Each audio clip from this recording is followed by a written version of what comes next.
देवी भागवतम सभास्टेकम समाचम। ये कहां से प्रकाशित है? खेमरा श्री कृष्ण दास प्रकाशन बंबई। और इसमें अब देखिएगा तीसरा सकंद वही, ये संस्कृत भी साथ है इसमें। अथ श्री मद देवी भागवते भाषा टीका युक्ते तृतीय सकंद है प्रारंभते। अब इसमें भगवान शंकर स्वयं कहते हैं अपनी मां को, ये 7वां श्लोक अंत हुआ, 8वां यहाँ से प्रारंभ हुआ। शंकर जी कह रहे हैं, हे माते दुर्गा को, यदि हमारे ऊपर सदा आप दयायुक्त हो तो हमको तमोगुण किस प्रकार प्रदान किया? मेरे को तमोगुण क्यों बना दिया माता आपने? और ब्रह्मा रजोगुण और विष्णु हरि सतोगुण। फिर देखो ये 7वां अंत हुआ श्लोक, 8वां प्रारंभ होता है। हे माता यदि हमारे ऊपर सदा दया युक्त हो, हमको तमोगुण किस प्रकार प्रदान किया? ब्रह्मा रजोगुण और हरि सतोगुण। फिर संस्कार देखो, 7वां श्लोक अंत हुआ, 8वां प्रारंभ हुआ। यदि दया धर्मना न सदाम्बिके कथम अहम, अहम माने मुझे, विहित माने बना दिया क्या? तमोगुण, मेरे को आपने तमोगुण क्यों बना दिया?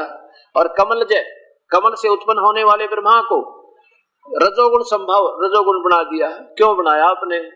और सुभित क्यों सतोगुण सतगुणों हरि, और विष्णु को आपने सतगुण किस लिए बनाया? यदि आप हमारे पर दयालु हो, क्योंकि इन तीनों भगवानों को खूब पता है कि तुम्हारे कारण ये के जुल्म हो रहा है। किसी का बेटा मर रहा है, किसी की बेटी मर रही है, शंकर भगवान के कारण, यानी मृत्यु के ये देवता हैं, ये संहार करते हैं। और रजोगुण से हम एक दूसरे में विषय वासना, ये ब्रह्मा का गुण जबरदस्ती संतान उत्पत्ति करवाता है, और भगवान विष्णु का गुण हमें एक दूसरे में मोह ममता रखता है, ताकि ये एक दूसरे के साथ जुड़े रहें और मरते बेशक कल न जाएं, ताकि इनका यहाँ से हृदय न हटे। तो ये भगवान भी दुख पाते हुए माँ से कह रहे हैं, माता एक तरफ तो आप कहती हो बेटा मैं तुम मेरे बहुत प्यारे हो, क्योंकि माँ को बच्चे प्यारे होते ही हैं, लेकिन फिर इनको गुण ऐसा बना दिया काल ने, तो ये क्या करें? तो ये स्वयं भी दुखी होकर कहते हैं, हमें क्यों ऐसे गुणों में युक्त कर दिया आपने? मैं तमोगुण बना दिया, विष्णु को सतोगुण और ब्रह्मा को रजोगुण क्यों बनाया? अब ये सिद्ध हो गया कि रजगुण ब्रह्मा, सतगुण विष्णु, तमगुण शिव जी, और ये तीनों नासवान हैं। दुर्गा किसे कहते हैं? प्रकृति को दुर्गा भी कहते हैं। दुर्गा को प्रकृति नाम भी दिया है, 4 बार आपको दिखाया। शिव महापुराण, पवित्र श्री शिव महापुराण, पवित्र श्री दुर्गा पुराण में आपके सामने स्पष्ट हुआ। अब ब्रह्मा विष्णु महेश की उत्पत्ति दुर्गा और काल से ब्रह्म, ये गीता ब्रह्म बोल रहा, जैसे सुबह आपके को सत्संग सुनाया था, प्रमाण दिया था कि भगवान श्री कृष्ण ने गीता नहीं बोला, ये काल ने ब्रह्म ने बोला। और ये अध्याय नंबर 14 का 3, 4, 5 ये स्पष्ट करता है कि दुर्गा तो सबकी माँ है और काल सबका पिता है। ये पवित्र शास्त्र श्रीमद् भगवत गीता जी, गीता प्रेस गोरखपुर से प्रकाशित है। अध्याय नंबर 14 का श्लोक नंबर इधर देखिएगा, 3, 4, 5। अब ये काल बोल रहा है, ब्रह्म कह रहा है कि मेरी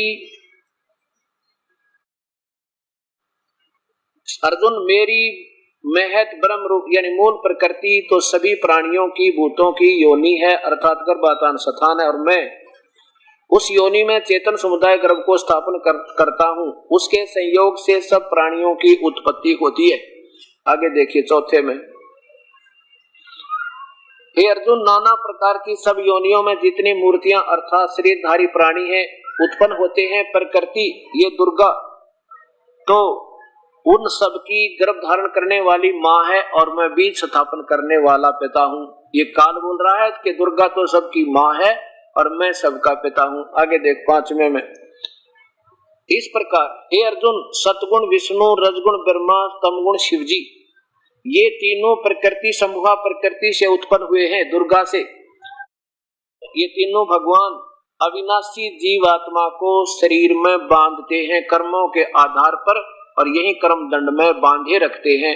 ये तीनों भगवान भी इसको फंसाए रखते हैं। सिद्ध हो गया कि ब्रह्मा विष्णु महेश की उत्पत्ति दुर्गा और ब्रह्म यानी काल तय, और ये अभी तक इनके बारे में माता पिता भी नहीं बता पाए। ये भगवान शिव की महिमा गाने वाले, भगवान विष्णु की महिमा गाने वाले। तो बताओ, जिन शिक्षकों को अपने सिलेबस की पुस्तकों में क्या लिखा है ये आप ज्ञान नहीं तो स्टूडेंट को, विद्यार्थियों को क्या पढ़ाया होगा ये आप सोचना होगा आपने। और जो आउट ऑफ सिलेबस यानी दंत कथा वो नावल पढ़ा दिए, कॉमिक्स पढ़ा दिए अपने तय, हम उन पर आधारित हो गए, क्योंकि गुरुओं की बातों पर विश्वास करना विद्यार्थी का स्वाभाविक फर्ज बने। तो हमारे पूर्वज भोले भाले थे, उन्होंने जो बताया हम उन्होंने स्वीकार कर लिया। अब भी हमारा स्वभाव यही है कि संत ठीक ही बताया करते हैं, लेकिन संत होगा तो ठीक बताओगा, असंत ठीक नहीं बता सकते, क्योंकि उनको स्वयं ज्ञान नहीं, इसलिए वो असंत जिन शास्त्रों का ज्ञान है। अब देखिएगा 7वें अध्याय का, अब ये जो मैं प्रारंभ करना चाह रहा था ताकि आपके आत्मा में उथल पुथल ना होए, इसलिए ये इतनी भूमिका बनाकर ये 4 श्लोक समझाना चाहूंगा गीता जी के, जब आपके समझ में आओगी। 7वें अध्याय का 12, 13, 14 और 15 श्लोक में कितना रहस्य छुपा रखा है ब्रह्म ने, क्योंकि गीता जैसा शास्त्र ब्रह्म तक की साधना का और पूर्ण ब्रह्म की ज्ञान का, ज्ञान तो इसमें पूर्ण ब्रह्म का भी है, 1 नंबर का शास्त्र है सारे संसार में।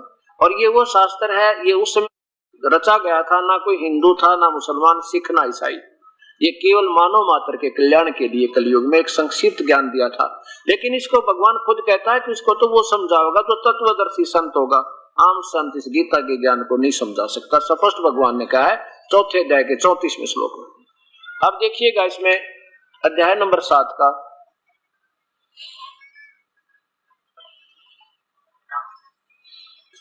इधर देखिए ये 12वां श्लोक है। ये काल बोलता है, ब्रह्म कह रहा है कि और भी जो सतगुण से उत्पन्न होने वाले भाव हैं और जो रजगुण से उत्पन्न होने वाले, सतगुण विष्णु से, रजगुण ब्रह्मा से, तमगुण शिव जी से जो कुछ भी हो रहा है, ब्रह्मा से उत्पत्ति, विष्णु से सतीथि और शंकर जी से संहार, ये जो कुछ भी हो रहा उसका नियमत मैं हूं, क्योंकि काल ने इनको ड्यूटी दे रखी है। काल को, ब्रह्म को 1 लाख जीव रोज खाने का, मानव शरीरधारी खाने का श्राप है, उसके लिए इन तीनों पुत्रों को विवश करके ये काम करवा रहा है। अब यहाँ कहता है कि और भी जो सतगुण से उत्पन्न होने वाले, यानी हमारे अंदर सतीथि जो बनी हुई है, ये विष्णु जी के गुण, सतोगुण के कारण, विष्णु के कारण, और भी जो रजोगुण से हम संतान उत्पत्ति करते हैं और संसारिक सुख की कामना करते करते मर जाते हैं, डटा नहीं जाता, ये भगवान इस ब्रह्मा के गुण के कारण, ब्रह्मा जी के, और तमोगुण जो हमारा संहार होता है, हम एक दूसरे मार डालते हैं, काट डालते हैं, कहते ये इस शंकर भगवान के कारण हमारी मृत्यु होती है। कहते ये जो कुछ भी हो रहा है, होने वाले बात सब उनको सब तो मुझसे ही होने वाला ऐसा जान। देख कितना साफ कहा। और लेकिन परंतु मैं उनमें मैं और वे मुझ में नहीं है। शिव पुराण में लिखा है कि ब्रह्मा, विष्णु और शिव, इन तीनों देवताओं में गुण है, परंतु ये काल, ये शिव, ये गुणातीत है, इनसे बाहर है। अब ये क्या करता है काल हर ब्रह्मांड में, ये देखिए, ये ब्रह्मा, विष्णु और शिव तो यहाँ अलग से लोक बना दिए इन 3 स्थानों के प्रभु, और ये इनसे अलग रहता है यहाँ पर, और यहाँ पर ये आकार में रहता है, और जब चाहे यहाँ से बिल्कुल खाली कर देता है इस लोक को, अंतर्ध्यान हो जाता है, और पत्नी को अपनी को यहाँ छोड़ देता है, दुर्गा को। इसका अलग लोक भी है ब्रह्म लोक में दुर्गा का। ये कहता है कि मैं उनमें और वे मुझ में नहीं है, क्योंकि ये इनसे न्यारा रहता है, और इससे भी भिन्न बिल्कुल सबसे अलग जब रहता है, ये अपना वहां एक ब्रह्मांड में तीनों पुत्रों की उत्पत्ति करके यहाँ आकर विराजमान हो जाता है, और डेली भी यहाँ पर आता है ये, और जब चाहे अपने ब्रह्मांड में जो से में चाहे चला जाता है। ऐसा इसका वर्णन है।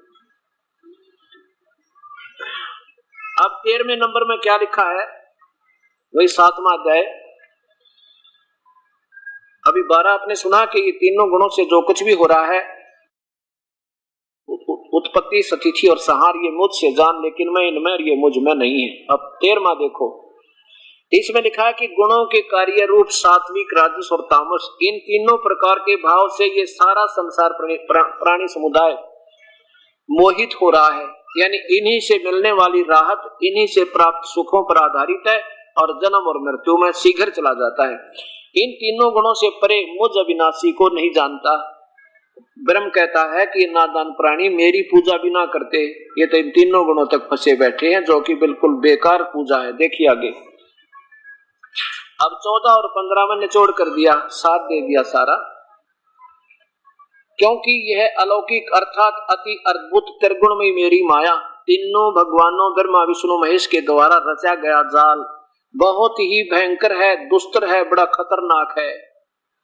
और जो साधक पुरुष मुझको ही निरंतर भजते हैं, मेरी पूजा करते हैं, वो इनसे ऊपर उठ जाते हैं। जैसे मुख्यमंत्री कहे कि इन मंत्रियों से ज्यादा मैं लाभ दूंगा तो मेरी शरण में आ जाओ। इन मंत्री तो तुम्हें केवल एक विभाग का लाभ देगा, वो भी पूरा नहीं दे सकता, और मैंने इनको कुछ थोड़ी मोटी शक्ति दे रखी है जिससे वो तुम्हें लाभ दे रहे हैं, लेकिन मेरे पास आओ, इनसे अच्छा तो मैं दूंगा।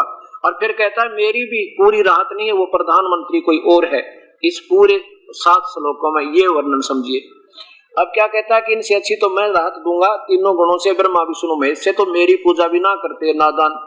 अब देखो तोड़ कर दिया इसमें 15वें श्लोक में, 7वें अध्याय के 15वें श्लोक में। इस माया के द्वारा तीनों गुणों से मिलने वाले लाभ और इनके द्वारा फैलाए गए इस जाल के द्वारा जिनका ज्ञान हरा जा चुका है, इन्हीं तक साधना पूजा में उलझे पड़े हैं। वो राक्षस स्वभाव को धारण किए हुए राक्षस स्वभाव को, असुर स्वभाव को धारण किए हुए मनुष्यों में नीच और तेरा गजब हो ये परमात्मा। ब्रह्मा विष्णु महेश तीनों गुणों की पूजा करने वालों को खुद गीता में क्या संज्ञा दी जा रही है आप देखियो। और ये हमारे से पूजा उन गुरुओं ने करवाई, हमारे बड़े बड़े प्यारी आत्मा माता पिता को ऐसे उलझा रखा। क्या लिखा है कि इस तीनों गुणों के द्वारा जिनका, माया के द्वारा जिनका ज्ञान हरा जा चुका है, आसुर स्वभाव को धारण किए हुए मनुष्यों में नीच दूषित कर्म करने वाले, दोष करते ना, यानी भक्ति मार्ग के ये बुरे कर्म है ब्रह्मा विष्णु महेश तक की पूजा करना, और देवताओं के नीचे की तो कहना है कि बहुत खतर खराब मूर्ख लोग, और मुझे नहीं बचते यानी मेरी पूजा नहीं करते। पूजा का जिक्र चल रहा है। तीनों गुणों की पूजा में जो अक्षणिक सुख, थोड़ी सी देर नरक स्वर्ग और यहाँ संसारिक सुख में ये चक्कर काटते रहते हैं, तो ब्रह्म साधना से 1000 गुना ज्यादा लाभ है ब्रह्मा विष्णु महेश की पूजा से, 1000 गुना। लेकिन ये भी पूर्ण ठीक नहीं है। स्वयं ये स्वीकार करता है काल मेरी भक्ति भी अनुत्तम घटिया है। अभी दिखाऊंगा 7वें अध्याय में। अब ये 15वां अध्याय आपने सुना कि मूर्ख लोग मुझे भी ना बजते। अर्जुन फिर देख लो एक बार 15वें अध्याय का नीचे देखो ना, 7वें अध्याय का 15वां श्लोक। इस त्रिगुणमयी माया रजगुण ब्रह्मा सतगुण विष्णु तमगुण शिव जी से होने के पूजा से मिलने वाले लाभ पर आधारित हो जाने से हमारी बुद्धि जो कमजोर होगी, ज्ञान हरा जा चुका है, वो राक्षस स्वभाव को धारण किए हुए मनुष्यों में नीच हे परमात्मा और बुरे कर्म करने वाले मूर्ख लोग मेरी भक्ति भी ना करते, ब्रह्म साधना भी ना करते। अब विचार करना क्यों इन्हें ऐसा गीता जी में क्यों कहा गया कि तीनों गुण रजगुण ब्रह्मा सतगुण विष्णु तमगुण शिव जी के उपासक राक्षस स्वभाव के हैं और मूर्ख हैं। देखो ये ना समझना दास को किसी को बुरा भला कहना चाहता, मैं तो शास्त्रों को समझाना चाहता हूँ और संतों से प्रार्थना करता हूँ अगर दास कोई गलती कर रहा हो तो मुझे बता दें ताकि मैं भी करेक्ट कर दूं, ताकि इस दास के कारण आगे कोई दोषी ना हो जाऊं मैं किसी को गुमराह करने का। अगर ये मैं गलत कर रहा हूं तो कोई मुझे जरूर मिले और बताओ नहीं इसका ये अर्थ नहीं बनता, एक प्रमाण सहित हो। तो भाव ये है कहने का, जैसे रावण ने तमोगुण की भक्ति की थी शिव भगवान को पूर्ण परमात्मा मान के ओम नमः शिवाय का जाप करके, और ये ऐसी साधना की थी आज कलयुगी लोग तबे से गुण गावे माहेश्वर के, वो 7 जन्म भी नहीं कर सकते कि यहाँ से अपनी गर्दन काट के शिव जी के चरणों में रख दी, उसे सैक्रिफाइस कर दिया, बलिदान दे दिया अपने जीवन का भगवान शंकर के चरणों में। अब देखो रावण बुरा नहीं कह सकते रावण को, क्यों? रावण का जो गुरु बुरा था जिसने उस पैरी आत्मा जिसमें इतना सैक्रिफाइस, अगर उसको सत्ज्ञान मिल जाए सत भक्ति पूर्ण परमात्मा का जिसमें गीता संकेत करता है ब्रह्म भी, तो उस भगवान की भक्ति करो। भगवान शिव खुद कहते हैं इसमें योग वशिष्ठ में वशिष्ठ जी को कहते हैं कि वो परमात्मा कोई और है जिसकी भक्ति करनी चाहिए, जो भक्ति के योग्य है और उसकी साधना जैसा उन्होंने बताया वो बता रखी है। तो उस अब रावण ने गुरु बना रखा था, गुरुदेव ने बताया बेटा ये सदाशिव है ना, ये बस पूर्ण परमात्मा है, इसका ओम नमः शिवाय जाप है और ये तेरे ठाठ कर देगा। ठीक है, ये भगवान वर्कडन देते हैं जैसा रावण ने उनकी पूजा की उतने ठाठ दे दिए, इतना धन दे दिया, सिद्धि दे दी, आकाश में उड़ जावे हैं, और आखिर में फिर कुत्ते वाली मौत मरा। और ऐसी साधना की कि 10 बार सिर काट कर धर दिया उस शिव जी के सामने, और फिर भी राक्षस स्वभाव का हुआ, राक्षस कहलाया, कुत्ते वाली मौत मरा। इतना नीच अपनी मां ने ठा लिया, यानी सीता का अपहरण कर लिया। इससे गंदा और कौन कर्म करेगा यू, इतना नीच। और फिर मूर्ख समझाए तो बिना माना। अब ये सारे गुण जो गीता में लिखा है, कोई अक्षर गलत नहीं इसका एक भी। फिर भस्मागिरी नाम के एक तपस्वी थे जो शिव के उपासक, और कैलाश पर्वत पर, यहाँ भी इस हर एक लोक में इन्होंने अलग से कैलाश पर्वत की रचना की हुई है। जैसे शिव के लोक में जो नीचे वाला शिव का लोक है, उस शिव के लोक में कैलाश पर्वत के ऊपर जहाँ शिव का घर है, उसके द्वार के सामने 12 वर्ष तक शिरासन पर नीचे को सिर ऊपर को पैर करके और भस्मागिरी ने साधना की। एक दिन पार्वती जी की प्रार्थना पे भगवान शिव ने कहा कि मांग भाई, क्या मांगता है भस्मागिरी, बोल साधक क्या चाहता है सेवक तू। भस्मागिरी ने कहा कि ऐसे नहीं भगवान, पहले वचनबद्ध हो जाओ तब मैं कुछ डिमांड रखूं।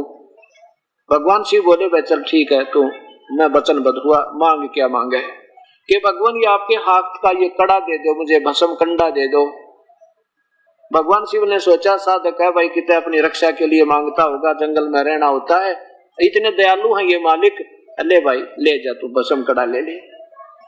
अब जब भस्म कड़ा हाथ में आ गया उस नीच आत्मा के, भस्मागिरी के, क्या बोला शिव जी बोले होशियार, तने खत्म करूंगा तुझे। क्यों खत्म करूंगा कि पार्वती को तो पत्नी बनाऊंगा और तुझे मार डालूंगा, अरे तेरा नाश पापी आत्मा। अब बताओ गीता गलत नहीं है, अब साधना ही देखो। मिर्च खाओगे तो मुंह जलेगा भाई, आम खाओगे तो मीठा होगा। अब हम साधना आम के स्थान पर बबूल बीजेंगे तो कांटे ही लगेंगे, गीता के विरुद्ध साधना करेंगे तो हानि हानि है, लाभ कति नहीं। तो क्या बताया कि भस्मागिरी पीछे और भगवान शिव जी आगे आगे। अगर ये सर्वशक्तिमान है, इनका ना विनाश नहीं होता तो भगवान शिव जी ने डरने की कोई जरूरत नहीं थी, भागने की नहीं आवश्यकता पड़ती, क्योंकि ये अजरो अमर भी नहीं है और ये सर्वशक्तिमान भी नहीं है, और भाई ये भगवान भी है और दयालु भी बहुत है। ऐसी बात नहीं, ये 3 लोग के एक विभाग के मंत्री में जितनी पावर है उतनी तो है ही है इनमें, लेकिन एक विभाग के मंत्री, प्रांत के मंत्री को और कोई मुख्यमंत्री भी बताओ और प्रधानमंत्री भी यही है, राष्ट्रपति भी यही है, वो बताने वाला कति मूर्ख है, उसने क्या है कहानी बेरा, वो तो कति यूजलेस आदमी है। तो आज तक जितने भी ये संत ब्रह्मा विष्णु महेश की महिमा गाने वाले ये ऐसी व्याख्या कर रहे हैं, इससे सिद्ध होता कि इनके पास वो वास्तविक ज्ञान नहीं है जो हमारे पवित्र शास्त्रों में रहस्य छुपा हुआ है। तो उनके पास भक्ति क्या होगी अभी सोचनी पड़ेगी, अर्थात वो भी ठीक नहीं, वो भी ये दास देगा आपको ये भक्ति भी जो जहां से प्रारंभ होनी है। ये ब्रह्मा विष्णु महेश दुर्गा गणेश ये जो साधना है, जो हमने प्रारंभ, ये हमारी प्राइमरी की क्लास की पढ़ाई है जो मैंने पढ़ानी पड़ेगी, जो कि इन संतों ने पढ़ाना था आपको, वहां तक की पूजा, वो भी इस दास ने आपका कोर्स कराना पड़ेगा। 4 महीने तक ये पूजा भी नहीं कह सकते, ये एक अलग चीज होती है, वो बाद में समझ में आओगे आपके। अब जैसे हिरण्यकशिपु ने ब्रह्मा जी की रजोगुण की साधना की थी और जिसके कारण उसको सिद्धियां आ गई और मांग लिया भगवान के, सुबह मरू ना शाम मरू, रात मरू ना दिन मरू, चारों ऋतु में नहीं मरू, 12 मास में नहीं मरू, आकाश पृथ्वी पर कहीं नहीं मरू। ब्रह्मा ने कह दिया तथास्तु।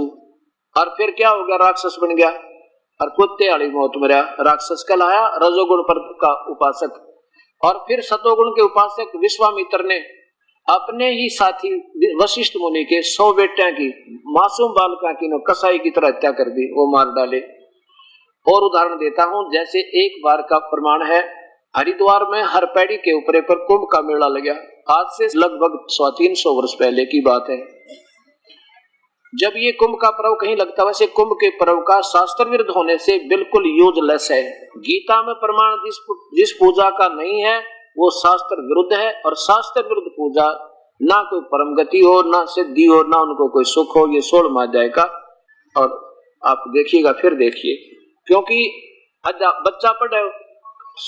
बच्चा पढ़ता है ना किताबों को, वो निष्कर्ष नहीं निकाल सकता, और टीचरों का फर्ज होता है उस बच्चे को निष्कर्ष निकाल कर दे दे ताकि फिर तुरंत समझा। इसलिए तो अध्यापकों की आवश्यकता पड़ती है। इसी पर लिए तो गुरुओं की आवश्यकता पड़ी थी संत मार्ग में, लेकिन गुरुओं ने अपना बेरा इसमें लिख के रखा है। तो वो बताओ क्या टीचर। 16वें अध्याय का, अध्याय नंबर 16 का ये 23वां श्लोक देखो। जो पुरुष यानी जो साधक शास्त्र विधि को त्याग कर अपनी इच्छा से मनमाना आचरण करता है वह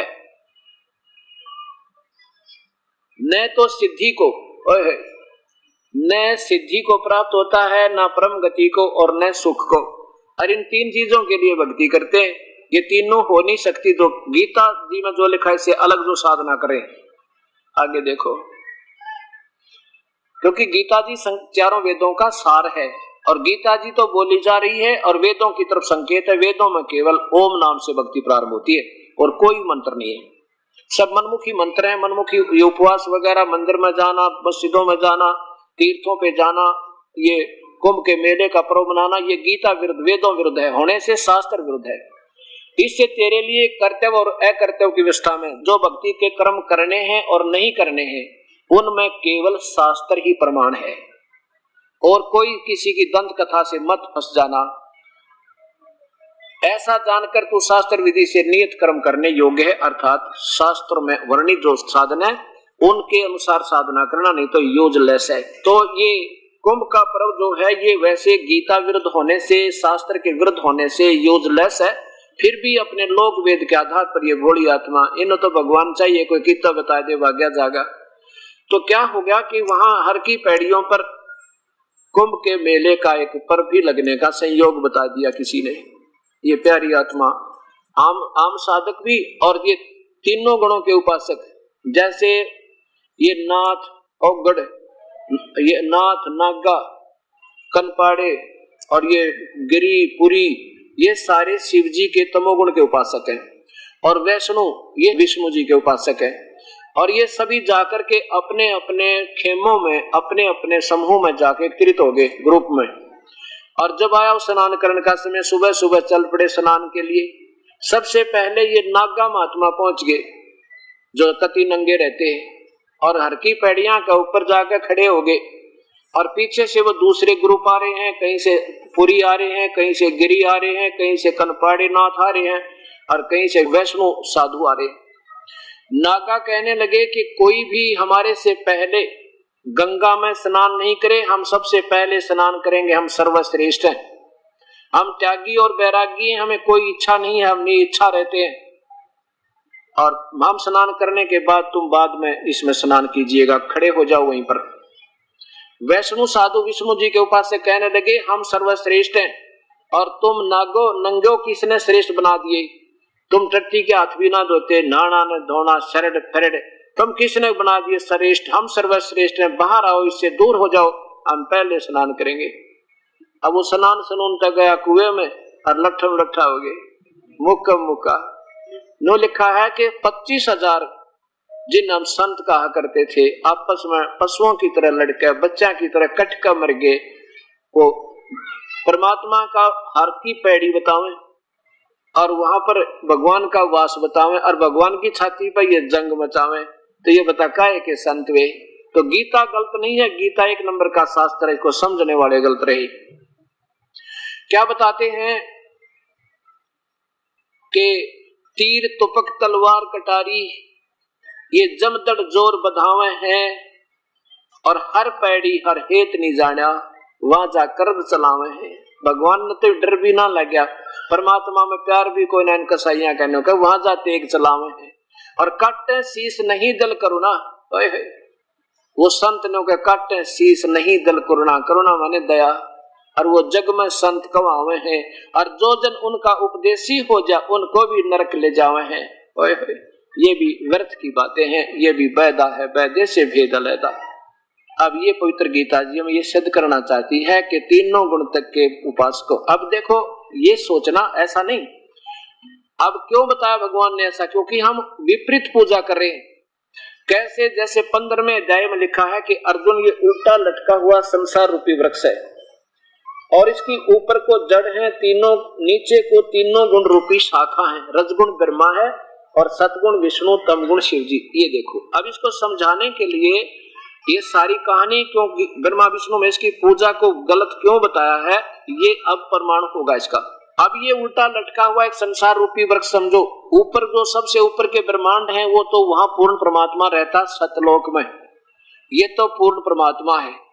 और ये नीचे तीनों गुण रूपी इसकी शाखा वो तो जड़ है, ये तना पर ब्रह्म है, और ये डार ब्रह्म क्षर पुरुष ये ज्योति निरंजन है, और ब्रह्मा विष्णु महेश ये रजगुण ब्रह्मा है, सतगुण विष्णु तमगुण शिव जी। ये तो केवल संसार रूपी वृक्ष एक शाखा है, नीचे को टहनी है। अब देखो कबीर परमात्मा ये पूर्ण ब्रह्म अपनी महिमा आप बताते हैं कि अक्षर पुरुष एक पेड़ है निरंजन वाकी डारे। अक्षर पुरुष जड़ जो जमीन से ऊपर नजर आता है उसको वृक्ष कहते हैं, पेड़।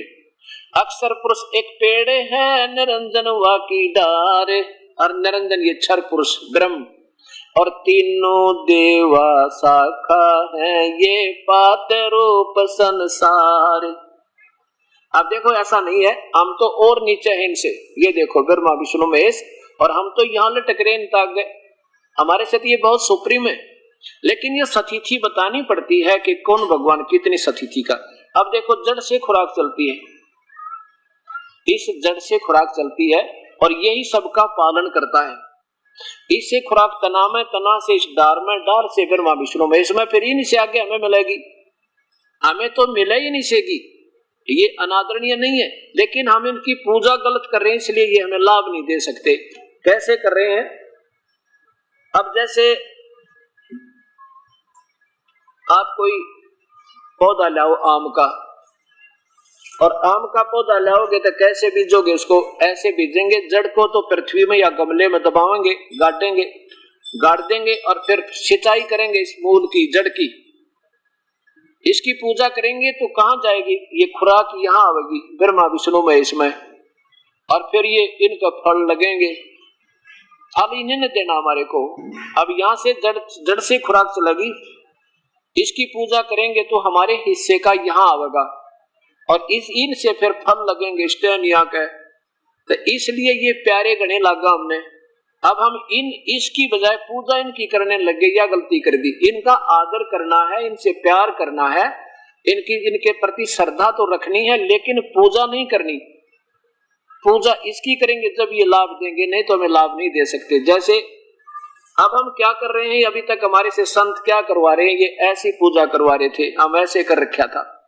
इस भक्ति रूपी पौधे को उल्टा बीज लिया, इसलिए गीता में कहा कि बालकों का खेल, ये मूर्खों की, बालकों की, नादानों की पूजा है, ये ऐसे नहीं करनी चाहिए थी।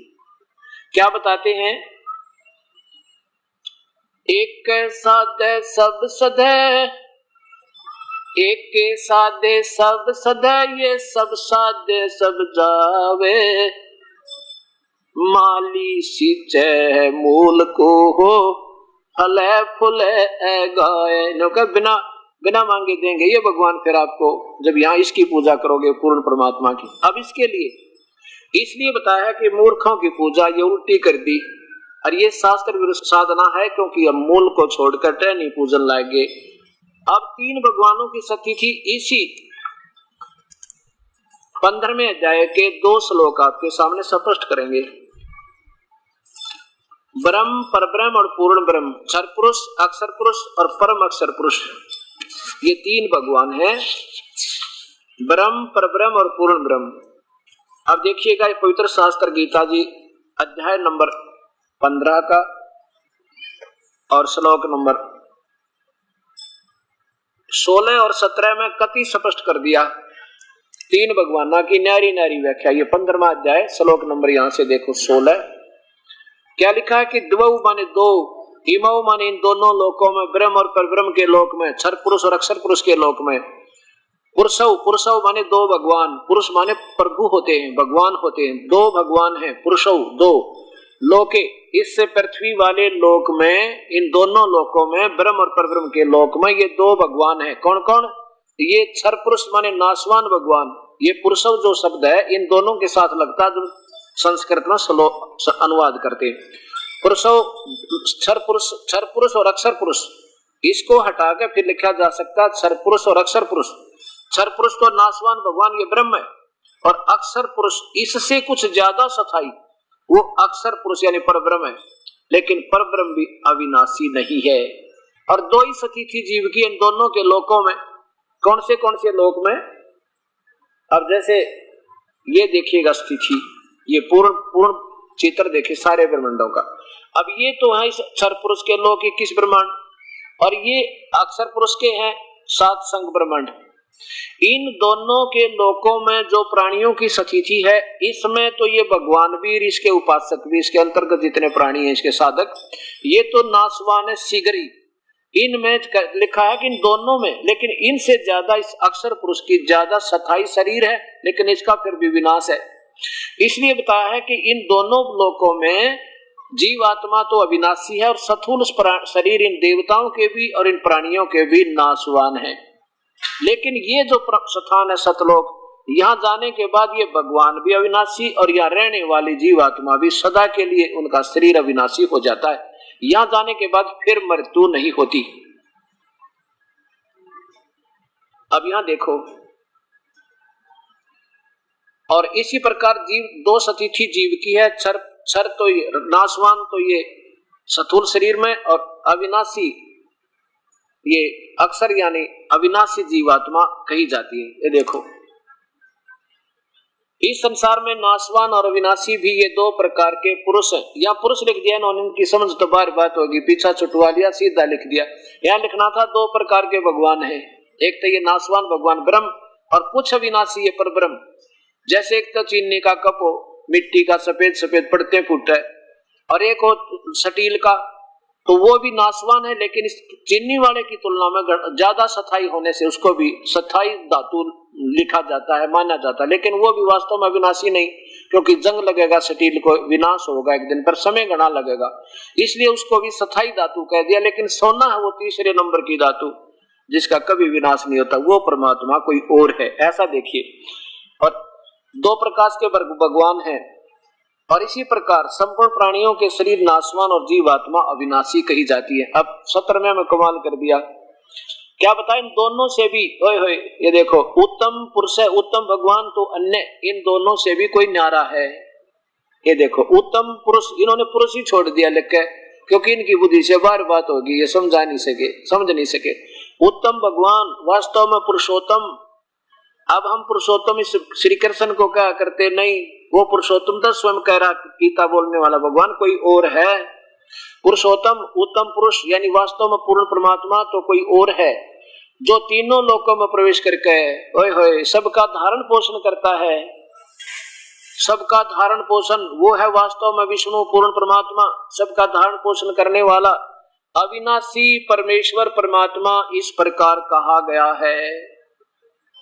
फिर देखो पूर्ण रूप से उत्तम पर पुरुष तो यानी उत्तम पर भगवान वास्तव परमात्मा तो कोई इन दोनों से भी न्यारा है, और वो तीनों लोकों में प्रवेश करके सबका धारण पोषण करता, वो ये अविनाशी परमेश्वर परमात्मा कहा जाता है। वो परमात्मा है वो वास्तव में, ये पवित्र गीता जी ये सिद्ध करती है। अब देखो, अब यहाँ फिर आइए, यहाँ से खुराक चलती, ये है सबका सब तीनों लोग, यहाँ भी इनकी इससे ही खुराक आती है। ये है सबका धारण पोषण करने वाला कुल मालिक, जड़ से खुराक चले पौधे पेड़ को और टहनियां और पत्तों तक जाती है। ये वो परमात्मा हमारा पूजा के योग्य है, इसकी पूजा करनी है। और यही देखिए गीता जी के 15वें अध्याय का 1, 2, 3, 4 श्लोक एक बार फिर सुनो, जिससे कति निर्णय हो जाएगा। ये परमात्मा इतना निर्मल ज्ञान गीता जी को ठीक ही श्रोधार्य बताया गया है, लेकिन इसको समझने वालों ने इसका अर्थ का अनर्थ कर दिया। अब देखो ये गीता जी का अध्याय नंबर 15 के 4 श्लोक और सुनो।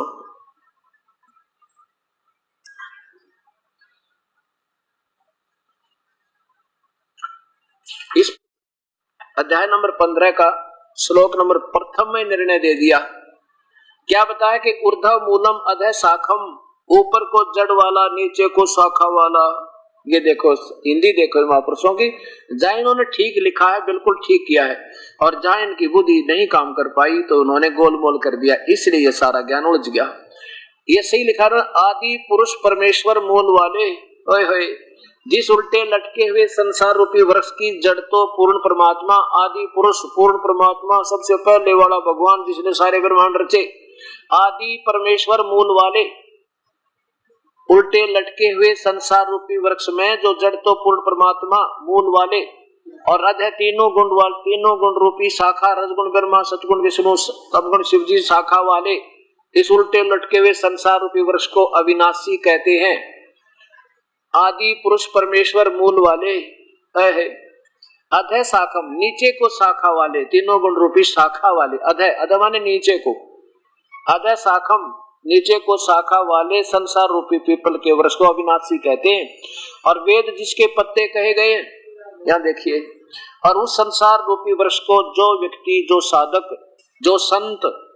जो संत यानी मूल सहित तत्व से जानता है, वह वेद के तात्पर्य को जानने वाला स वेदवित। या ये क्या स्पष्ट किया है कि जो इस पूरे ब्रह्मांडों को और इस पूरे संसार रूपी वृक्ष की जड़ क्या है, तना क्या है, टहनी क्या है, डार क्या है, ऐसा जो बता देगा वो तत्वदर्शी संत है, वो वेद के को सही जानता है, अर्थात वो तत्वदर्शी संत है। ये निर्णय कर दिया सह वेदवित, वो वेद के तात्पर्य को जानने वाला है। और गीता बोलने वाला ये ब्रह्म भगवान कहता है चौथे अध्याय के 34वें श्लोक में कि अर्जुन मैं नहीं जानता उस परम पिता की महिमा को, उसके बारे में मैं नहीं जानता बता सकता, उसको तो उन संतों ने ढूंढ ले जो परम तत्व के जानने वाले हों। अध्याय नंबर 4 का और श्लोक नंबर 34। उस ज्ञान को यानी मैं नहीं जानता उस पूर्ण परमात्मा के बारे में, उस ज्ञान को तू तत्वदर्शी ज्ञानियों के पास जाकर समझ, उनको भली भांति दंडवत प्रणाम करने से, उनकी सेवा करने से, कपट छोड़कर सरलता पूर्वक प्रसन्न करने से वे परमात्म तत्व को भली भांति जानने वाले ज्ञानी महात्मा तुझे उस तत्व ज्ञान का उपदेश करेंगे। स्पष्ट कर दिया। भगवान कहता कि मैं नहीं जानता उस पूरे ज्ञान को, वो तो वो संत बताओगे। वो संत कौन होगा तत्वदर्शी, वो यहाँ उसका निर्णय भी दे दिया भगवान ने, कति क्लियर कर दिया कि आदि पुरुष परमेश्वर मूल वाले, अधय शाखा नीचे को तीनों गुण रूपी शाखा वाले इस संसार रूपी पीपल के वृक्ष को अविनाशी कहते हैं। वेद जिसके पत्ते कहे गए हैं। और उस संसार रूपी वृक्ष को जो संत, जो व्यक्ति मूल सहित जड़ से लेकर नीचे तक तत्व से जानता है, वह तत्वदर्शी संत है। ये भी बता दिया। वो वेद के तात्पर्य को जानने वाला तत्वदर्शी और दंत कथा बनाने वाला थोड़ा ही तत्वदर्शी होता है। अब आगे देखो, अब दूसरे में क्या कहा है, उस संसार वृक्ष की तीनों गुण रूप रजगुण ब्रह्मा, सतगुण विष्णु, तमगुण शिव जी, तीनों गुण रूप, ये आगे देखो, ये बढ़ी हुई तो इनकी अपनी सोच। तीनों गुण रूपी विषय पर वाला शाखा, विषय विकारों में उलझाने वाली शाखा यानी नीचे को टहनी है उस संसार रूपी वृक्ष की, और नीचे और ऊपर ये तीनों लोकों में फैली हुई है। और ये कर्मानुबंधनी, कर्मों में बंधन में बांधन की मुख्य कारण है। ये भी इस जीव को उलझाए रखती है। और ये तीनों के तीनों भगवान इन तीनों लोकों में व्यवस्थित हैं। आगे देखो चौथे में, तीसरे में क्या कमाल कर दिया। अब भगवान गीता बोलने वाला कहता है कि अर्जुन इस संसार वृक्ष का स्वरूप जैसा मैं तुझे बता रहा हूँ, क्योंकि इसने तो ऊपर तक मूल वाला बता दिया, नीचे तीनों गुण रूपी शाखा बता दी, बीच का कोई ज्ञान नहीं।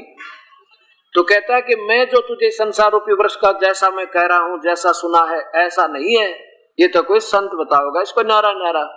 इस संसार रूप वृक्ष का स्वरूप जैसा कहा है वैसा यहाँ विचार काल में, यानी तेरे और मेरे डिस्कशन में, इस गीता वाले ज्ञान में मैं तुझे नहीं बता पाऊंगा। क्यों नहीं? विचार में नहीं है, क्योंकि न इसका नहीं पाया जाता, क्योंकि न तो इसका आदि है और न ही अंत, और न इसकी अच्छी प्रकार कोई सचीची है। इससे तेरे लिए इस अति दृढ़ मूल वाले, इससे इस अति दृढ़ मूल वाले यानी इस संसार रूपी पीपल के वृक्ष को दृढ़ वैराग्य रूप शस्त्र द्वारा काट कर, अर्थात कोई वो संत आवेगा उस सतज्ञान रूपी शस्त्र हथियार सुलझी हुई गुत्थी को सुलझाया काटा जाएगा, इसको यानी अलग अलग किया जाएगा, निर्णायक ज्ञान मिलेगा। वो पूर्ण संत पूर्ण ज्ञान से ही इसको समझा जा सकता है, हमारे से बस की बात नहीं। आगे देखो चौथे में कमाल कर दिया। है अब क्या कहता अर्जुन, अगर तेरे भाग जाग जा, कभी तेरे भाग उदय हो और कोई संत मिल जाए तुझे इस तत्व ज्ञान के बताने वाला, और फिर उसके चरणों में पड़ जाना और उससे लेकर नाम पे अपना बेड़ा पार करवाना, उसकी भक्ति से वहां चले जाओगे जिसमें फिर जन्म मृत्यु नहीं होती। क्या कहते हैं चौथे श्लोक में 15वें अध्याय का, उसके पश्चात ओए होए, उस परम पद रूप परमेश्वर को भली भांति खोजना चाहिए, जिसमें गए हुए साधक फिर लौटकर संसार में नहीं आते, और जिस परमेश्वर से सारे संसार रूपी वृक्ष की यानी सारे ब्रह्मांडों की रचना हुई है, जिसने सारी सृष्टि को रचा है, पुरातन संसार वर्ष की प्रवृत्ति विस्तार को प्राप्त हुई है, उसी आदि पुरुष नारायण के मैं शरण हूँ। ओए होए, गीता बोलने वाला ब्रह्म काल कहता है कि मैं भी उसी परमात्मा के अधीन हूँ, वो मेरा भी मालिक है। इससे इस प्रकार दृढ़ निश्चय करके उस परमेश्वर का ही मनन और निधि ध्यान करना चाहिए, मेरा नहीं। खुद कहता काल के मेरी भी पूजा ठीक नहीं। अभी और बताता हूं आपको। अब क्या हो गया कि मैं उसके अंतर्गत आता हूं, वो मेरा भी पूज्य भगवान है, और उसकी शरण में जाने से ही तुझे क्या होगा कि फिर वहां गए हुए का फिर जन्म मृत्यु नहीं होता। अब 18वें अध्याय का 62वां श्लोक फिर देख लो। इसमें कहा कि हे भारत, सब प्रकार से उस परमात्मा की शरण में जा, उस परमेश्वर की कृपा से ही तो परम शांति को और सनातन परम धाम को प्राप्त होगा, यानी सतलोक चला जाएगा, जहां जाने के बाद फिर जन्म मृत्यु नहीं होती। ब्रह्म के भी नाशवान, ब्रह्म के उपासक भी नाशवान, और ब्रह्म के तीनों पुत्र ब्रह्मा विष्णु महेश स्वयं स्वीकार करते हैं देवी भागवत महापुराण में कि हमारा तो जन्म और मृत्यु होता है, और परब्रह्म भी नाशवान, ये भी वास्तव अविनाशी नहीं, उसके पुजारी भी नाशवान, और जन्म मृत्यु कर्म दंड कभी नहीं कटे। वो तो पूर्ण परमात्मा कोई और है, वो पूर्ण ब्रह्म है, और उसकी भक्ति वो पूर्ण संत बताएगा, और कोई नहीं बता सकता। अब ये निर्णय हुआ, ब्रह्म खुद कहता है कि मैं भी उसी की पूजा करता हूं, मेरा भी पूज्य देव वही है। अब 18वें अध्याय का 66वें श्लोक में, और बाकी आने वाले समय में बताऊंगा। अब आगे चलते हैं कि 7वें अध्याय के 12 से लेकर 15 तक श्लोक में ये तो निर्णय दे दिया कि वे तीनों गुणों की पूजा कति मूर्ख करें, और फिर कहता है मेरी पूजा करने वाले भी 4 प्रकार के हैं, और वो सुकृतन, वो भक्ति के शुभ कर्म शुरू होते हैं, वहां से अच्छे कर्म भक्ति के वहां से प्रारंभ होते हैं। उनमें कौन कौन है? एक तो अर्थार्थी और जिज्ञासु और ज्ञानी। आर्त तो वो होते हैं जो अपना कष्ट निवारण के लिए वेदों के आधार पर साधना करते हैं, और अर्थार्थी वो होते हैं धन लाभ के लिए वेदों के अनुसार ब्रह्म से साधना प्रारंभ करते हैं, और जिज्ञासु वो होते हैं जो केवल ज्ञान संग्रह करते फिरते हैं, वेद गोठ लिए, उसका ज्ञान सुना, उसका ज्ञान सुना, वेदों के जो ना मंत्र कंठस्थ याद कर लिए, फिर प्रभु पाक गए, दुनिया में विद्वान पाक गए, वो भक्ति नहीं कर सकते जो अपनी प्रभुता केवल ये मौखिक व्याख्या सुना के, बढ़िया लतीफेदार कथा सुना के, और धारावाहिक मंत्र बोल कर दुनिया को प्रभावित करने वाले वो जिज्ञासु होते हैं, वो तो रिजेक्टेड है तीनों। उनमें से चौथे नंबर के ज्ञानी कौन है? जिनको ये पता लग गया कि ब्रह्मा विष्णु महेश की पूजा और उनसे नीचे की पूजा मूर्ख करें, और ये भी पता लग गया ब्रह्म और परब्रह्म की पूजा भी क्योंकि नाशवान है, कर्म दंड कटे नहीं, सदा सथाई नहीं, तो उस पूर्ण परमात्मा की भक्ति करें, पीछा छूटे। वेदों में क्या है कि महिमा तो गाई है पूर्ण परमात्मा की, वो परमात्मा पूर्ण ब्रह्म है, वो कबीर है, वो पाप कर्म काट देता है, कर्मों के बंधन से मुक्त कर देता है, सथाई स्थान देता है, वो सतलोक में रहता है। लेकिन वेदों में क्या है? पूजा की विधि केवल ब्रह्म तक की है, क्योंकि अब जैसे 10वीं की सिलेबस की बुक किताबों में बीए का सिलेबस नहीं आ सकता, और जहां तक गीता में जो वेदों और गीता एक है, केवल ब्रह्म तक की साधना है, ओम नाम से प्रारंभ होती है और कोई मंत्र नहीं। ओम नाम से जो प्रारंभ होती है, ये तो लिखा है कि मेरा मुझ ब्रह्म का तो ओम नाम है अर्जुन, और कोई मंत्र नहीं, ये एक अक्षर है, वो मंत्र है। ऐसे ही वेदों में यजुर्वेद के 40वें अध्याय के 15वें श्लोक में लिखा है कि ओम कर्तुम समर और कलवे समर और कर्तु समर, ओम नाम का जाप है मेरा ब्रह्म का, इसको काम करते करते जाप कर, विशेष कसक के साथ जाप कर, और वही मनुष्य जीवन का प्रथम कर्तव्य समझकर भगवान भक्ति करो और ओम नाम का जाप करो, और कोई मंत्र नहीं। तो इन विद्वान पुरुषों ने, ज्ञानियों ने वेदों को पढ़ा, अपनी सोच से के समझ लिया कि ओम नाम लिखा बस इसमें, और ये पूर्ण ब्रह्म का होगा। ओम नाम को पूर्ण ब्रह्म का समझ के और हजारों वर्षों तक साधना की, अपना शरीर भी गाड़ दिया, समर्पण कर दिया, चाहे मर जाए बेशक परमात्मा पाना चाहिए। तो ये गीता बताती है 7वें अध्याय का 18वां श्लोक, ये ज्ञानी आत्मा है तो उदार अर्जुन। उदार माने जो समर्पण कर दे, जान भी दे दे भगवान के लिए, परवाह ना करे पर परमात्मा चाहिए। लेकिन ये बेचारी भोली आत्मा कहते हैं मेरी ही घटिया पूजा में आश्रित रहेगी, इनको पूर्ण परमात्मा की साधना का बेरा ना पटा। कितना निर्णायक ज्ञान दिया देखिएगा। अब 7वें अध्याय का 18वां श्लोक सुनाऊं, क्योंकि ये 3 तो बीच के आपको खूब पता है।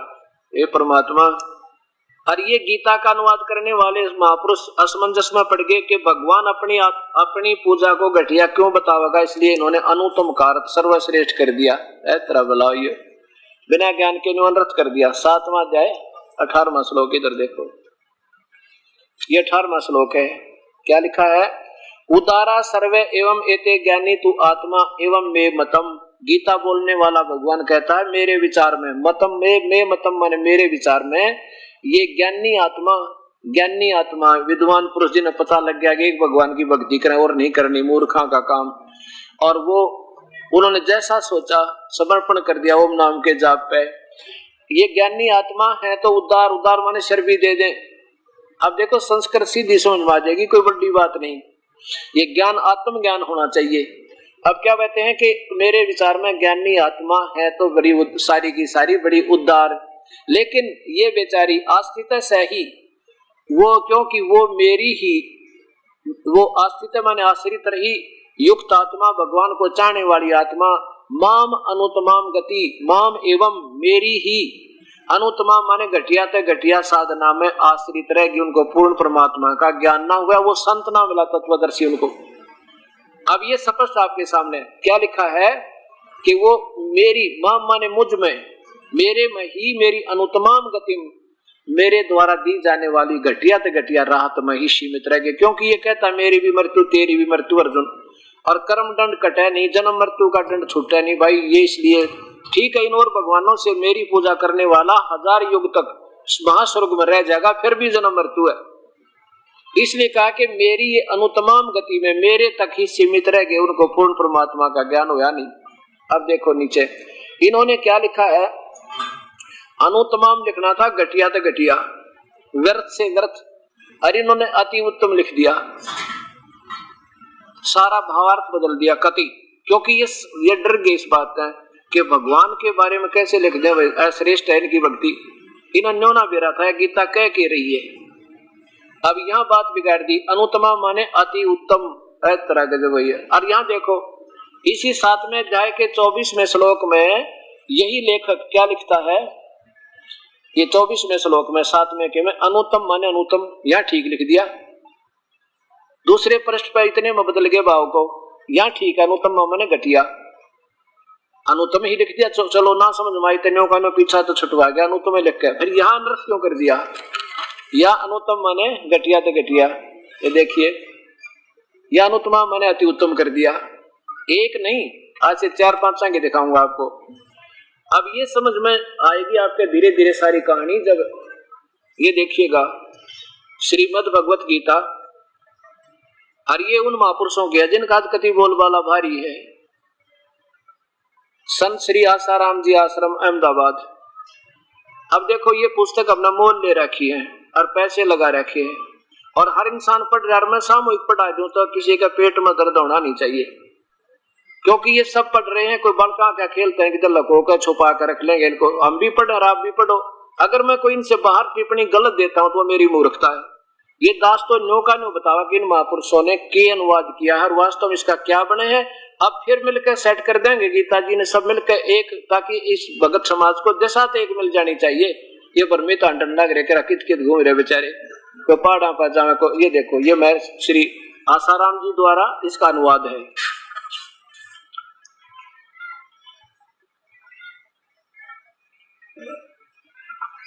ये देखो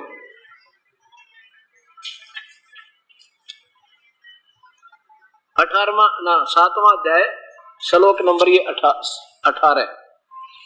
ये वही है कि युक्त आत्मा माम एवं अनुत्तमाम गतिम।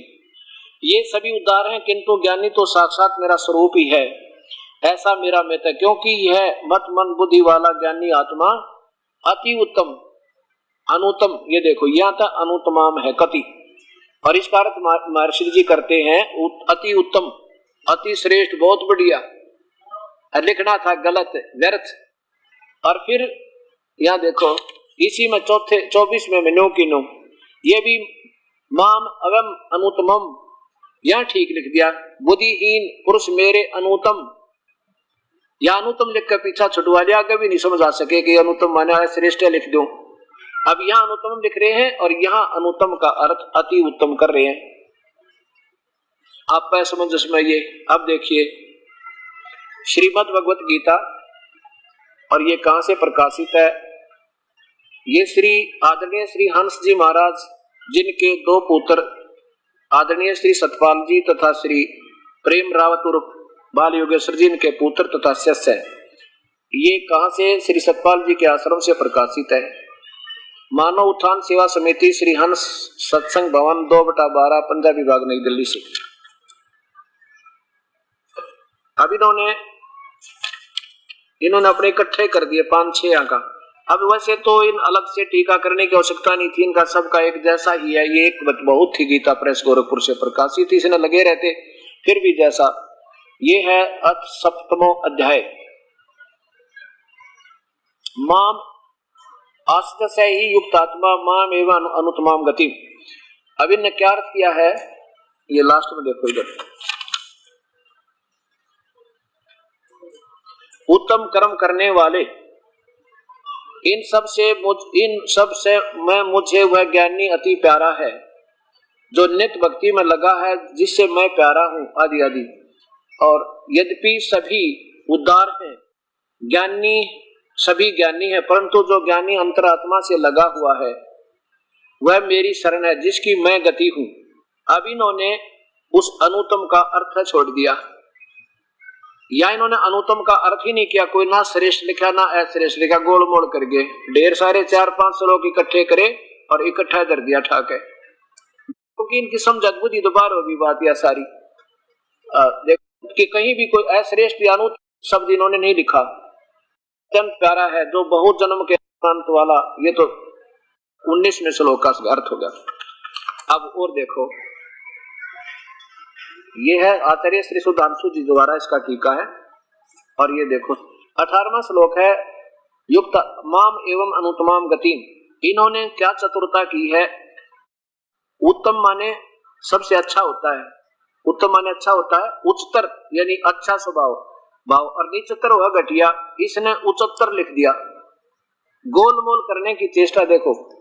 यूं तो सभी बहुत अच्छे हैं, परंतु ज्ञानी को तो मैं समझता हूं और वह मैं वही है, क्योंकि पूरी तरह अपने आप में योग में लगा कर केवल मुझ में ही आस्थित हो जाता है, जो कि मैं उच्चतर लक्ष्य हूं। अनुत्तम का लिखना था निचतर, घटिया तो घटिया, निम्न सतर का लिखना था, अनुत्तम का उच्चतर लिख दिया। बात वही है, चाहे अनुत्तम लिख दे, अति उत्तम लिख दे, चाहे उच्चतर लिख दे, वही बात है, कोई अर्थ में फर्क नहीं। उच्चतर कर दिया इसने, सर्वोच्च यानी सर्वोच्च लिखना था सबसे निम्न, घटिया तो घटिया हूं। अब यहां आपने एक और दिखाता हूं आपको। भगवान ब्रह्म कहता है, काल कहता है अर्जुन को, यदि मेरी भक्ति करता है तो नीचे की पूजा छोड़ दे, और उस परमात्मा की शरण में जाना है तो मेरी भी छोड़ दे। कि हम क्या करते रहे अभी तक? हम ओम नाम का जाप ऋषि, अब तो हम सारी शास्त्र की साधना कर रहे हैं, आप भी हम भी कर रहे थे पहले। हम जब ऋषि थे पहले द्वापर त्रेता सतयुग में, हम सब शास्त्र अनुकूल साधना करते, वेदों अनुसार ओम नाम के जाप की कमाई, और कोई दूसरी साधना नहीं करते थे, 5 यज्ञ करते थे। उसकी हम क्या बेनिफिट लेते रहते? जैसे स्वर्ग चले गए, महास्वर्ग चले गए, हजारों युग तक वहां महास्वर्ग में अपनी पुण्य कमाई खत्म करी, फिर नरक में आ गए और फिर पशु बन गए। अब ये चक्कर हमारा चलता रहा। अब हम क्या करेंगे? जो हम आपको जाप देंगे, ओम नाम का जाप मिलेगा, और उसके साथ एक और मंत्र होगा जो दोनों मिलकर सतनाम बनेगा। ओम नाम की कमाई तो हम काल को छोड़ देंगे, इसका बेनिफिट नहीं लेंगे हम, कोई इसका लाभ ना देव बनेंगे ना महादेव बनेंगे, तो फिर ये हमें ऋण मुक्त कर देगा, यहाँ से छोड़ देगा, जाने देगा। अब ये स्वयं संकेत करता है कि अर्जुन, तू मेरी कमाई ने, मेरे लेवल की जो जाप तू कर रहा है ना, इसने मेरे में छोड़ कर उस एक की शरण में चला जा। ये देखो अध्याय नंबर 18 का श्लोक नंबर ये 66 देखो, क्योंकि गीता ये लास्ट अध्याय आ गया और लास्ट श्लोक चल रहे हैं। इसमें कहा कि अगर मेरी भक्ति करनी है तो मेरे में मन वाला हो, मेरी पूजा कर, फिर मुझे प्राप्त होगा, कोई चिंता नहीं। और फिर लिखा है कि अगर तूने उस परमात्मा की शरण में जाना है, सर्व धर्मान प्रीतज माम। अब यहाँ निचोड़ होगा सत्संग का, सारे सत्संग का, ये ध्यान से सुनना, ये 5 मिनट का सत्संग और है। सर्व धर्मान प्रीतज माम, काल कहता है धर्मान माने सभी धार्मिक पूजाओं को मुझ में छोड़कर, एकम शरणम व्रज, एकम माने अद्वितीय, जिसके बराबर दूसरा ना हो, उस परमेश्वर की शरण में चला जाए। क्योंकि यहाँ देखो 18वें अध्याय के 62वें श्लोक में खुद भगवान यही कह रहा है कि हे भारत, सब प्रकार से उस परमेश्वर की शरण में जा, उस परमात्मा की कृपा से तो परम शांति यानी जन्म मरण रहित हो जाएगा, सतलोक में चला जाएगा, सातवें स्थान में पहुंच जाएगा। अब यहाँ कहता है कि उसकी शरण में जाना है तो सर्व धर्मान प्रीताज माम, मेरी पूजाओं को, धार्मिक पूजाओं को मेरे में छोड़कर, प्रीतज माने छोड़कर, माम माने मुझ में, एकम शरणम व्रज, उस सर्वशक्तिमान की शरण में चला जा। फिर व्रज माने जाना होता है, इन्होंने उल्टा कर दिया आना, सारे विपरीतार्थ अर्थ कर दिए, सारी बात बिगाड़ दी। अब अहम तो फिर मैं तुझे सर्व पापे व्यामोक्षामि मासुच, फिर मैं तुझे सब पापों से मुक्त कर दूंगा। इसका ऋण दे देंगे, ये हमने छोड़ देगा, फिर हम यहाँ गधे कुत्ते ना बनाओगा, क्योंकि हम इसका बेनिफिट यही खाते रहते थे, अब यहाँ नहीं खाएंगे, हम इसको पकड़ा देंगे, इसकी कमाई ऋण मुक्त कर देगा हमें। अब देखो हिंदी देखना, संपूर्ण धर्मों को अर्थात पूर्ण कर्तव्य कर्मों को मुझ में त्याग कर तू केवल एक। अब माम माने मुझ ही लिखना था, इन्होंने कितनी लंबी व्याख्या कर दी। मुझ सर्वशक्तिमान सर्वाधार परमेश्वर की शरण में आ जा। वर्ज माने आना लिख दिया, आ जा, और जबकि इसका अर्थ होता जा। यहाँ बात बिगाड़ दी ने सारी की सारी। अब दिखाता हूँ आपको, वर्ज माने जाना होता, आना नहीं होता। अब ये भी गीता प्रेस गोरखपुर से प्रकाशित है, और ये श्री विष्णु पुराण आप देखिए, ये श्री विष्णु पुराण भी गीता प्रेस गोरखपुर से प्रकाशित है, और अनुवाद भी महापुरुष का किया है। इसमें ठीक किया, वर्ज माने जाओ, और ये वर्ज माने आजा, उल्टा कर दिया इन्होंने। गीता प्रेस गोरखपुर से प्रकाशित है, और इसके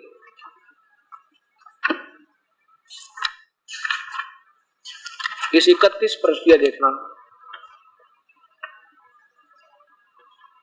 प्रावेशरम शरणम व्रज, ये व्रज वह का तल रह जय 34वां समाप्त हुआ। ये 35वें में है कि प्रावेशरम शरणम व्रज, यह इन्होंने हिंदी किया है, 34वां समाप्त हुआ, और ये 35वां।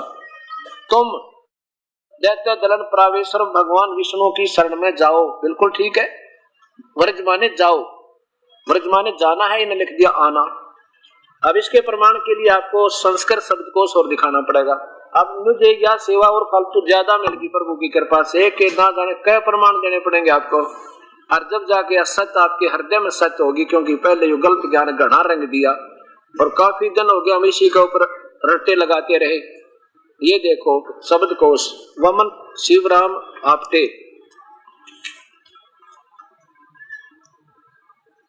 ये देखो वह कह तल जय रे व्रज, व्रज माने जाना, चलना, प्रगति करना, और कोई अर्थ नहीं बनता इसका। अब इन महापुरुषों की सारे की देखो दोबारा एक बार, ये देखिएगा श्री सुधांशु जी महाराज, और 18वें अध्याय का 62वां श्लोक, 66वां 18वें अध्याय का अध्याय 18, ये 66वां श्लोक। एकम शरणम व्रज सर्वधर्मान प्रीताज माम एकम शरणम व्रज, संपूर्ण धर्मों का आश्रय छोड़कर, पहले धर्म तो कोई था ही नहीं जब गीता बोली गई, कोई धर्म ना हिंदू था, ना मुसलमान, सिख, ना ईसाई, छोड़कर तू केवल मेरी शरण में आ जा। और लिखना था जाना, यानी गो माने जाना होता है, उसका कोई आना अर्थ कर दे तो बच्चा अगर स्कूल में लिखा हो ना परीक्षा में, उसको 0 नंबर आवे, और ये 100 के 100 प्राप्त है इनको आज के दिन में। क्या लिखा है? संपूर्ण धर्मों का आश्रय छोड़कर तू केवल मेरी शरण में आ जा, और फिर मैं तुझे सब पापों से छुड़वा दूंगा।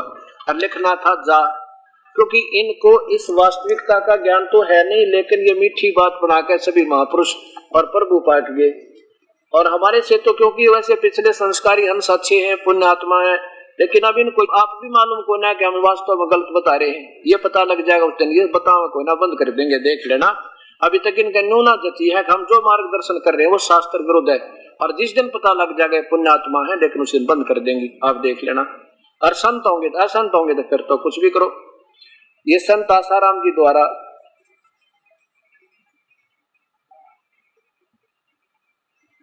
अब इन्होंने भी यही निजों की, तो ये 18वां अध्याय नीचे देखो, सर्वधर्मान परिताज माम एकम शरणम व्रज, क्या लिखा है?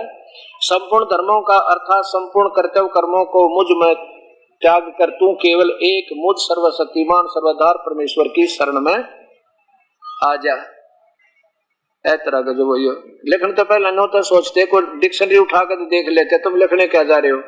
अब देखो ये श्रीमद् भगवत गीता श्री हंस जी महाराज, जो आदरणीय श्री सतपाल जी तथा आदरणीय श्री प्रेम रावत बालयोगेश्वर जी के पूज्य पिताजी, इनके आश्रम से, श्री सतपाल आश्रम से पता है मानव उत्थान सेवा समिति श्री हंस सत्संग भवन 2/12 पंजाबी बाग नई दिल्ली से इसकी प्रकाशित है ये, और ये सतपाल जी का चित्र।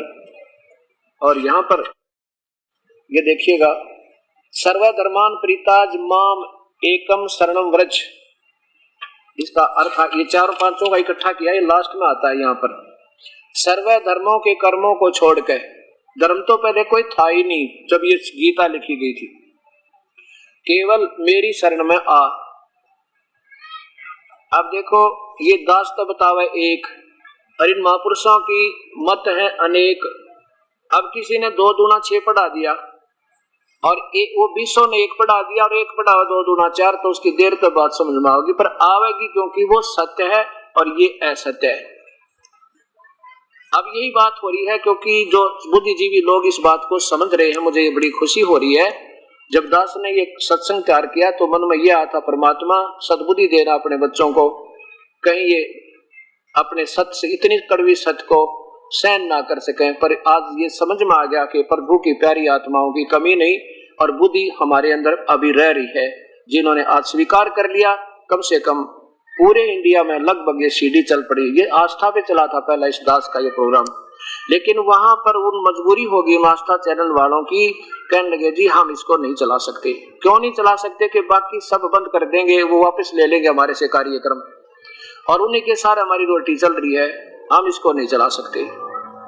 हमने ये भी कह दिया भी पैसे की वजह से कम कर रहा है, तो वह बता दे ना पैसे की कति औरों से ज्यादा ले रहा था हमारे से, और फिर भी नहीं चला पाया, उसकी मजबूरी होगी। मैं कोई बात नहीं, पहले हम भगत समाज को शाना करेंगे, और फिर ये आप समझ में आवेगी, फिर ये आप संघर्ष करेंगे इस सतमार्ग के लिए, हर इंसान से जाकर मिलेंगे, एक का समझ में आएगी, 100 न समझ आओगा, क्योंकि तब आधार वो निराधार ज्ञान था। तो पुण्यात्माओं, इस 4 दिन के सत्संग में जो प्राणी सुन लेगा उसका बेड़ा पार, उसकी कई पीढ़ी तहीं का सुख हो जाएगा, सच कर मान लेना। बोलो सतगुरुदेव की जय।